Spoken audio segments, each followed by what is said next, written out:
ኢየሱስ ሕይወት ነው። የሕይወት ሁሉ ምንጭ ነው።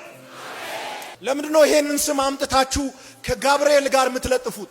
ፈጣሪን ከፍጡር ጋር አንድ ክላስ ማድረግ በጣም ሼም ነው። ሌላው ይቅርና በበረራ ጊዜ በአውሮፕላን ውስጥ እንኳን ቢዝነስ ክላስ እና ኢኮኖሚ ክላስ ተብሎ በሁለት ይከፈላል።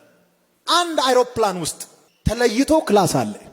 ሰውንና እግዚአብሔርን የተገደበውንና ያልተገደበውን አንድ ላይ ጨፍልቀህ ጎረቤትና ቤተሰብ ለማድረግ ምትሞክረው ሙከራ ከባድ ክሳራ ያስከትልሃል። አታስመስሉ። አይደለም እያላችሁ ለገብርኤል ትዘምራላችሁ፣ አይደለም እያላችሁ ለሚካኤል ትዘምራላችሁ። ለእግዚአብሔር ዘምሩ ተብሎ ተጽፏል። አንድ ቦታ ለመላእክት እንዲዘመር የተጻፈ የለም። 6 ክንፍ አላችሁ። በሁለቱ እግራቸውን ይሸፍናሉ፣ በሁለቱ ፊታቸውን ይሸፍናሉ፣ በሁለቱ ይበራሉ። አለቀ። ከዛስ ሳያቋርጡ ቅዱስ ይላል። ቀጥሎስ ቅዱስ ይላል። መጨረሻስ ቅዱስ ነው ይላል። እንደዚህ አድርጎ ነው የሚያመልኩት። ለምን? ማየት አይችሉም።